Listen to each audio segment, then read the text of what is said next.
আজকে আমি যে আইটেমটা রান্না করব তার জন্য আমার লাগবে এই যে এখানে টমেটো কুচি, আর এখানে পেঁয়াজ আর লঙ্কা কুচি, এখানে আলাদা করে রসুন কুচি, বড় করে পেঁয়াজ টুকরো করে নিয়েছি, টমেটো টুকরো করে নিয়েছি, আর এখানে যে কাঁচা লঙ্কা হাফ করে নিয়েছি। আর আমি নিয়েছি এই যে ক্যাপসিকামগুলোকে এইভাবে টুকরো করে নিয়ে নিয়েছি গোল গোল করে। আমি যেখানে কুচানো টমেটো, পেঁয়াজ আর লঙ্কা কুচি মধ্যে আমি এই যে ডিমগুলো দিয়ে দিয়েছি। এবার এটা আমি ভালো করে মিশিয়ে নেব। আমি ক্যাপসিকামের মধ্যে এবার ডিম যে গুঁড়ে রেখেছিলাম সেটা দিয়ে দিয়েছি।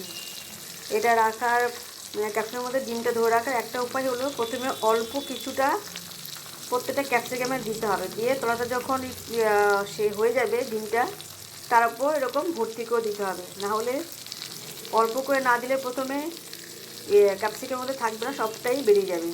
আগে অল্প কিছুটা দিয়ে যখন জমাট বেঁধে যাবে তখন ভর্তি করে ক্যাপসিকামের মধ্যে ডিমগুলোটা দিতে হবে।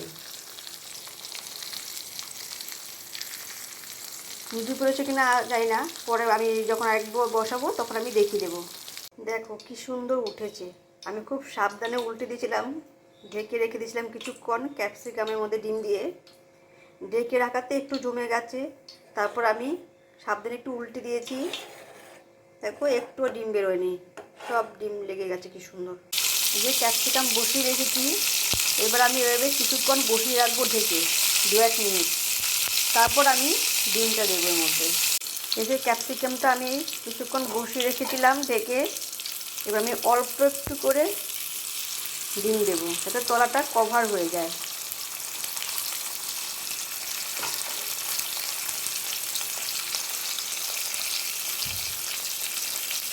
এরপরে তলাটা কভার হয়ে যাবে পুরোটা, তারপর আমি ডিম ভর্তি করে দেবো।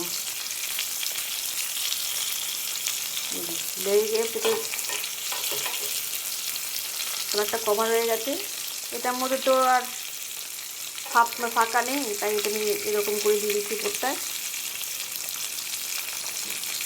কভার হয়ে গেল, এবার আমি ভর্তি করে দেবো এর মধ্যে।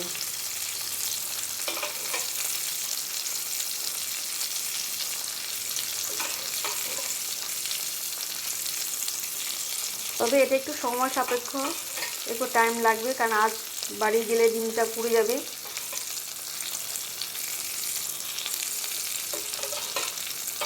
তাই আজ কমিয়ে কমিয়ে রান্না করতে হবে।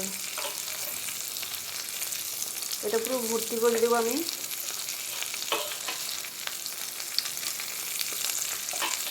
তবে ক্যাপসিকামটা আমি প্রথমে ধুয়ে কিন্তু নুন মেখে রেখে দিয়েছিলাম, নাহলে ক্যাপসিকামটা নুন নুন থাকবে না, টেস্ট ভালো আসবে না, এই জন্য একটু নুন মেখে রেখে দিয়েছিলাম।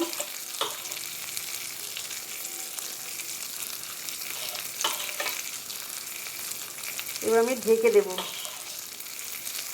ঢেকে দিয়ে বেশ কিছুক্ষণ রেখে দেবো আঁচ কমিয়ে। আঁচ কমানোই আছে আমার।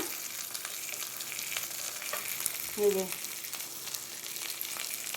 এবার ঢেকে দিলে একটু থকথকে হয়ে যাবে, তারপর আমি সাবধানে উল্টে দেবো, তাছাড়া ক্যাপসিকামটা সেদ্ধ হতে হবে। এই যে আমি উল্টে দিয়েছি, উল্টানোর পর এরকম হয়েছে। আর একটু আগে উল্টালে ভালো হতো, নয়তো ডিমটা একটু বেশি কড়া হয়ে গেছে। সব ক্যাপসিকাম ভাজা করে তারপর আমি কড়াইতে তেল দিয়ে যে কাঁচা লঙ্কা 2 টুকরো করে দিয়েছি, একটু ক্যাপসিকাম দিয়েছি একদম সামান্য,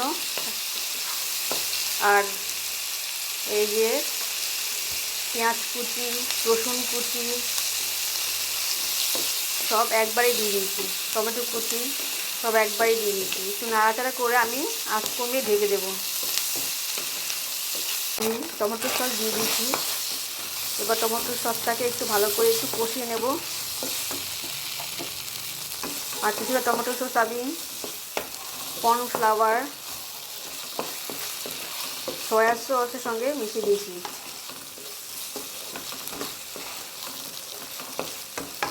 আঁচটা একটু বাড়িয়ে নিই।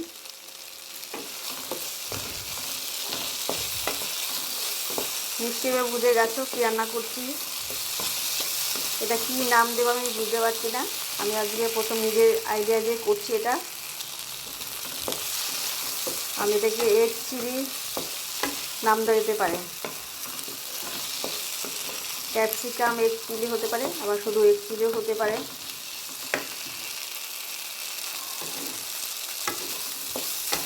আজকে প্রথমবার করলাম বলে অনেকটা সময় লেগে গেল। তোমরা যখন করবে তখন ক্যাপসিকামটা একটু বসিয়ে রাখার পর যেরকম করে বললাম অল্প একটু ডিম গোলা দিয়ে গোলাটা কভার করে নিয়ে তারপর ডিম দিয়ে একটু আঁচ বাড়িয়ে সামান্য, একদম লো থেকে সামান্য দিয়ে ঢেকে দিলে তাতে টকটকে হয়ে যাচ্ছে। আমি দেখলাম বেশিক্ষণ লাগবে না। এবার আমি দিয়ে দিচ্ছি যে বললাম এখানে সয়া সস, টমেটো সস আর কর্নফ্লাওয়ার একসঙ্গে মিশিয়ে রেখেছিলাম। এবার একটু ঢেকে দেব, কারণ ক্যাপসিকামটা একটু সেদ্ধ হবে, পুরোপুরি সেদ্ধ হয়নি। এবার কালারটা আসবে, না ফুটলে কালারটা ভালো আসবে না। আমি ডিমগুলো দিয়ে দিয়েছি, আর কিছুটা ডিম বেঁচে ছিল সেটা দিয়ে আমি একটু অমলেট করে পিস পিস করে দিয়ে দিয়েছি এর মধ্যে। এই যে এবার আমি একদম ঢেকে দেবো। ঢেকে দিয়ে আস্তে আস্তে যদি উল্টাতে পারি উল্টাবো, নাহলে এরকম করে ঢেকে রেখে দেবো। সবকটাই উল্টে দিয়েছি, খুব সুন্দর করে উল্টানো গেছে বা পেরেছি। সবকটাই উল্টে দিয়ে দেখো আরামসে উল্টানো গেছে।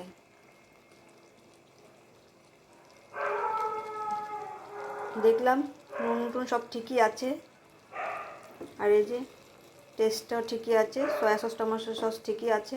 তবু পরে একটু সয়া সস দিয়েছিলাম, আমি টমেটো সস না সয়া সস দিয়েছিলাম।